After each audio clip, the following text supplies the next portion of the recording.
শেখ সৈয়দ না বলে আমি সঠিকভাবেই বলতে চাই যে তিনি ছিলেন। আগমন হয় বালুপাড়া ইউনিয়নের কাফুরপুরা গ্রামে। ভারতের নকিবরাও উচ্চবংশীয়। ভারতের কোন স্থান থেকে ওনাদের আগমন? হাসান নকিব, যিনি অদু ডাক্তার নামে আমাদের অঞ্চলে পরিচিত। আব্দুল কাদের মহিউদ্দিন সাহেব, তারই ছেলে আজকের এই অনুষ্ঠানে যিনি আগমন করে আমাদের আব্দুল কাদের মহিউদ্দিন সাহেবের আব্দুল কাদের মহিউদ্দিন। আচ্ছা, আমাদের যে সকল অতিথি বৃন্দ ব্যস্ততার কারণে হোক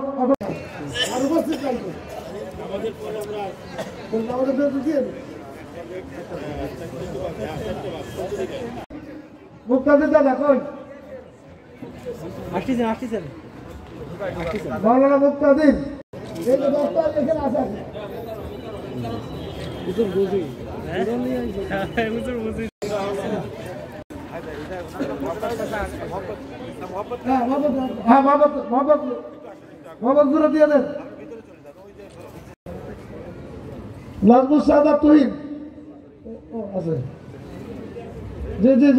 অবসরোত্তর সম্মাননা রেস্ট গ্রহণ করছেন। স্যার আসতে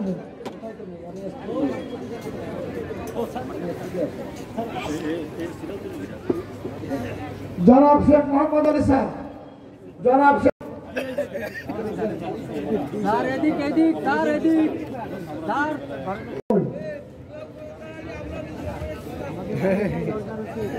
মোহাম্মদ আলী স্যারকে একটু দেখলাম আমি কইছে।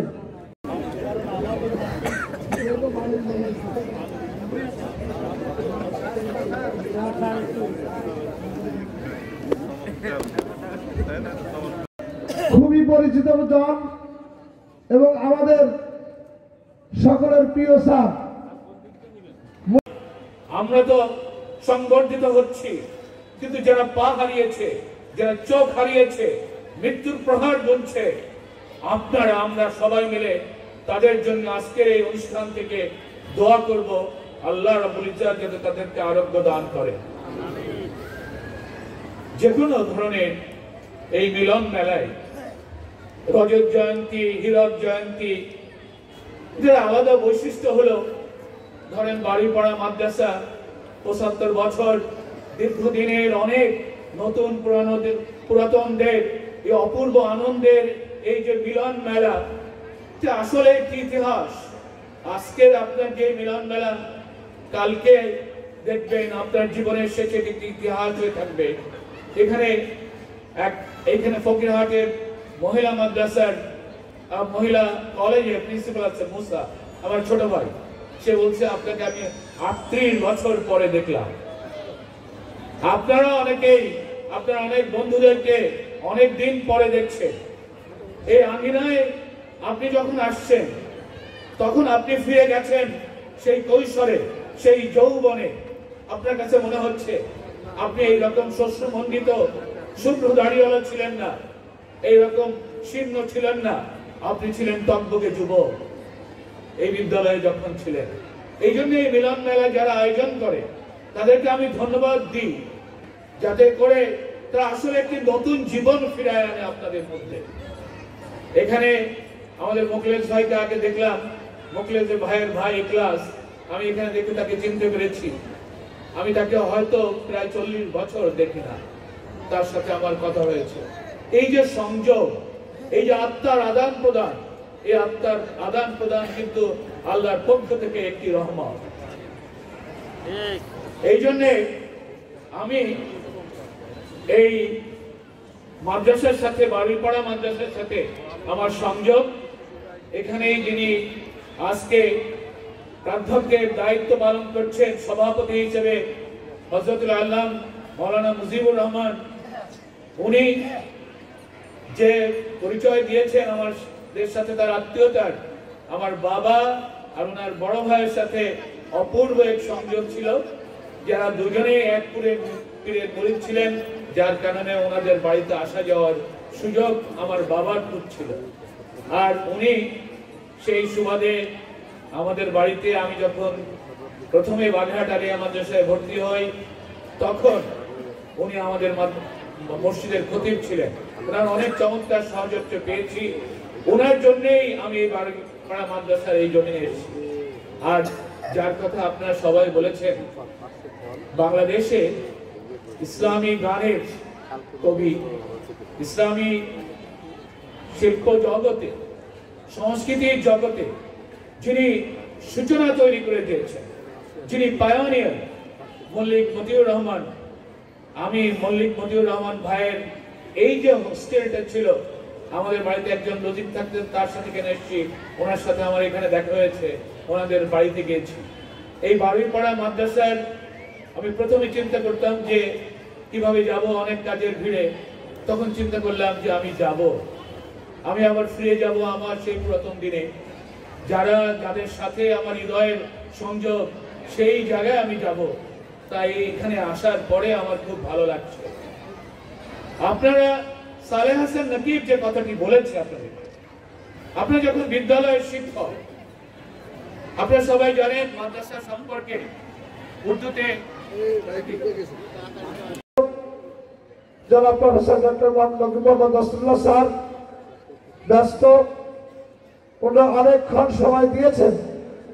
এজন্যই আকর্ষণ করব আপনাদের অবস্থানে থেকে শিক্ষা কমিশনের মাধ্যমে কিভাবে এটি একটি ইসলামী শিক্ষা ব্যবস্থায় এবং 92% মুসলমানের দেশে এবং প্রতিযোগিতার বিশ্বে টিকে থাকার প্রত্যয় নিয়ে গড়ে উঠতে পারে, এমন এক শিক্ষা ব্যবস্থা যেন 18 কোটি মানুষের জন্য আগামীতে এদেশে চালু হয়, সেই প্রত্যাশা ব্যক্ত করে আয়োজক সহ বারুইপাড়া সিদ্দিকিয়া ফাজিল মাদ্রাসার উত্তরোত্তর আরো বেশি উন্নতি এবং অগ্রগতি সাধিত হোক, সেই কামনা করে সকলের কাছে দোয়া চেয়ে, সকলের জন্য দোয়া রেখে আমি আমার বক্তব্য শেষ করছি।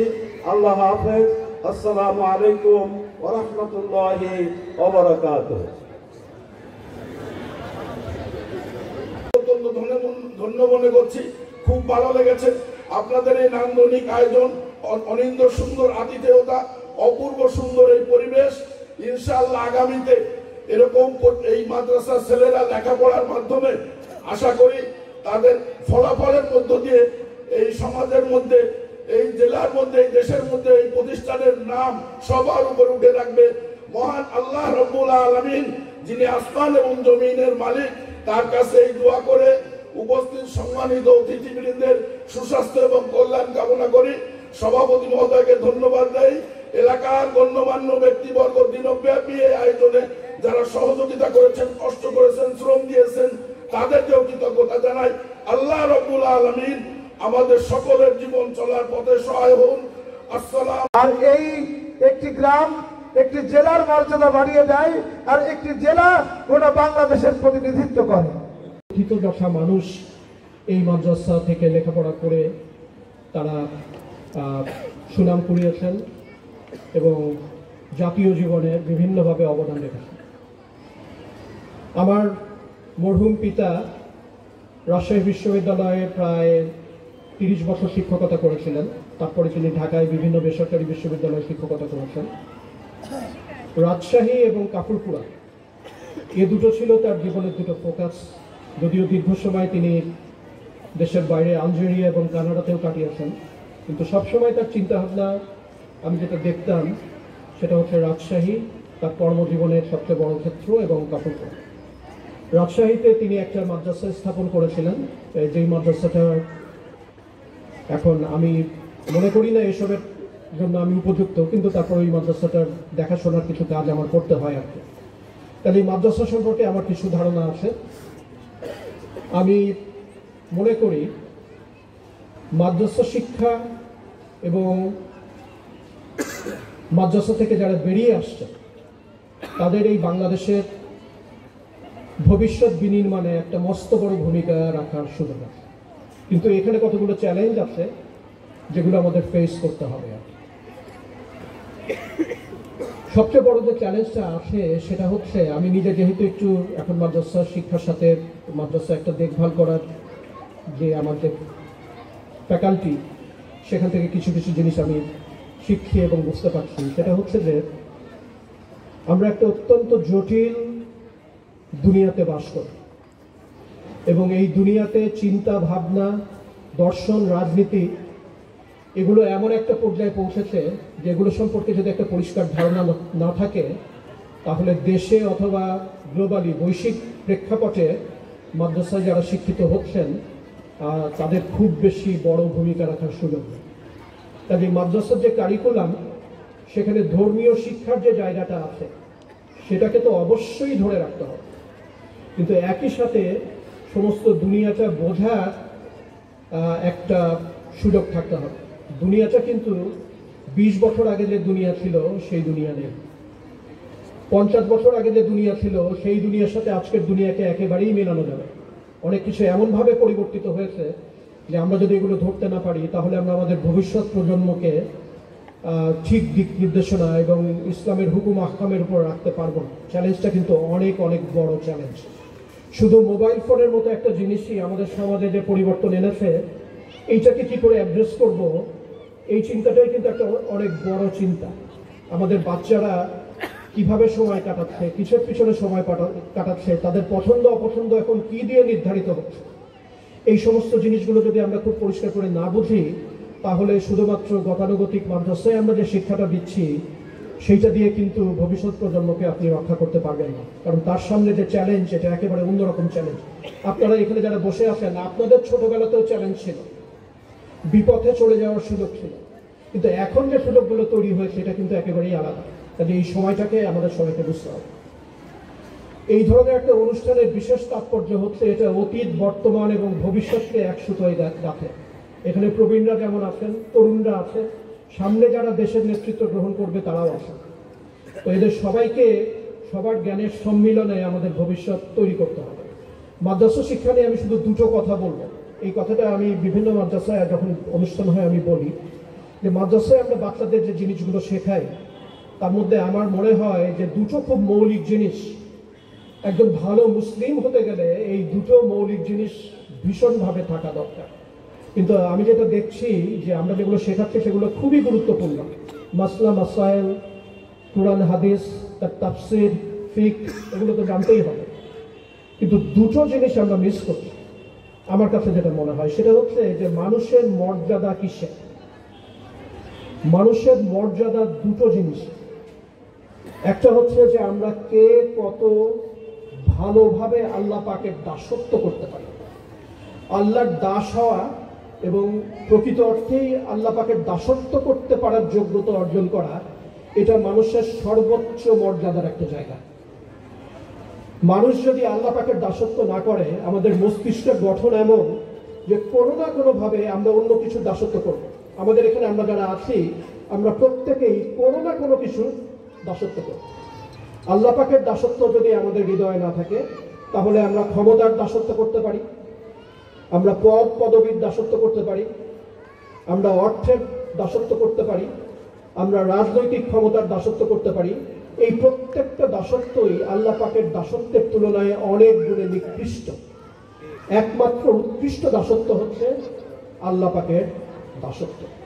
মাদ্রাসার বাচ্চাদের যখন আমি জিজ্ঞেস করি যে তোমরা কি শিখছো, বা যারা পড়ান সম্মানিত আলেম ওলামা যারা আছেন তাদের যখন জিজ্ঞেস করি কি শেখাচ্ছেন, আমি প্রায় কখনোই এই কথাটি শুনতে পাই না যে আমরা আল্লাহর বান্দা তৈরি করার চেষ্টা করছি।